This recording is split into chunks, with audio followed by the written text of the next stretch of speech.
ಬೆಂಗಳೂರಿಗೆ ಜನಸಂಖ್ಯೆ ಒತ್ತಡ ಕಡಿಮೆ ಮಾಡಬೇಕು ಅನ್ನೋ ದೃಷ್ಟಿಯಿಂದ 1.4 ಕೋಟಿ ಜನಸಂಖ್ಯೆ ಬೆಂಗಳೂರಾಗಿದೆ. 1,10,00,000 ವಾಹನಗಳು ಬೆಂಗಳೂರಲ್ಲಿ ತಿರುಗಾಡ್ತಾ ಇದೆ.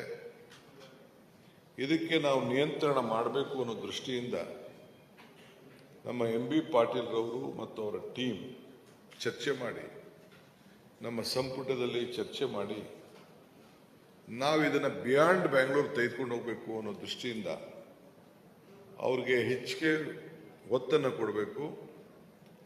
ಜಮೀನನ್ನು ಸ್ವಲ್ಪ ಬೇರೆ ರಾಜ್ಯಕ್ಕೆ ಕಂಪೇರ್ ಮಾಡಿದ್ರೆ ನಮ್ಮ ರಾಜ್ಯದಲ್ಲಿ ಭೂಮಿ ಮೇಲೆ ಜಾಸ್ತಿ. ಕಾರಣ ನಮ್ಮ ರಾಜ್ಯದ ಕಡೆ ಇಡೀ ದೇಶ ನೋಡ್ತಾ ಇದೆ.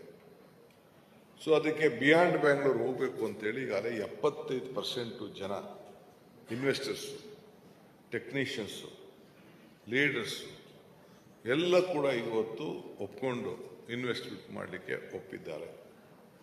ಅವ್ರ ಭರವಸೆ ಏನಪ್ಪ ಅಂತಂದರೆ, ಇಲ್ಲಿ ಭೂಮಿ ಕೊಡ್ತೀವಿ, ಆಮೇಲೆ ಹೊಸದಾಗಿ ನಂಜುಂಡಪ್ಪ ವರದಿಯ ಆಧಾರದ ಮೇಲೆ ಒಂದು ಕ್ಯಾಪಿಟಲ್ ಇನ್ಸೆಂಟಿವ್ಸ್ ಕೊಡ್ತಾ ಇದ್ದೀವಿ, ಇನ್ನೊಂದು ಪರ್ಫಾರ್ಮೆನ್ಸ್ ಬೇಸ್ ಲಿಂಕ್ ಇನ್ಸೆಂಟಿವ್ಸ್ ಕೂಡ ಕೊಡ್ತಾ ಇದ್ದೀವಿ. ಅವ್ರು ಯಾವ್ದು ಬೇಕಾದ್ರೂ ಚೂಸ್ ಮಾಡ್ಕೊಂಡು ಹೋಗ್ಬೋದು. ಯಾರು ಇನ್ವೆಸ್ಟ್ಮೆಂಟ್ ಮಾಡೋರು ಯಾರು ಓಡೋಗೋದಿಲ್ಲ. ಬಟ್ ಅವ್ರಿಗೆ ಬಿಟ್ಟಿದ್ದು ಒಂದು ಸರಿ ತೊಗೊಳ್ಬೋದು, 2 ಇನ್ಸ್ಟಾಲ್ಮೆಂಟ್ ಮೇಲೆ, ಇಲ್ಲಾಂದ್ರೆ ಪ್ರತಿ ವರ್ಷ ಅವ್ರಿಗೆ ಇನ್ಸೆಂಟಿವ್ಸ್ ಕೂಡ ಅವ್ರು ಮಾಡ್ಕೊಳ್ಬೋದು. ಆಮೇಲೆ ಹೆಣ್ಮಕ್ಳು ಕೂಡ, ಹೆಣ್ಣು ಕುಟುಂಬದ ಕಣ್ಣು ಅಂತೇಳಿ ಇವತ್ತು ನಾವೆಲ್ಲ ಕಡೆ ಅವ್ರಿಗೆ ಹೆಚ್ಚಿಗೆ ಪ್ರಾತಿನಿಧ್ಯನ ಕೊಡಬೇಕು ಅನ್ನೋ ದೃಷ್ಟಿಯಿಂದ ಅವರ ವರ್ಕ್ಫೋರ್ಸು ಕೂಡ ಇವತ್ತು ಜಾಸ್ತಿ ಆಗಿರೋದ್ರಿಂದ ಅವರಲ್ಲಿರೋಂಥ ವಿದ್ಯೆ, ಜ್ಞಾನ, ಟೆಕ್ನಾಲಜಿ, ಕೆಪಾಸಿಟಿ ಯಾವ ಗಂಡಸರಿಗಿನ್ನ ಕಡಿಮೆ ಏನಿಲ್ಲ.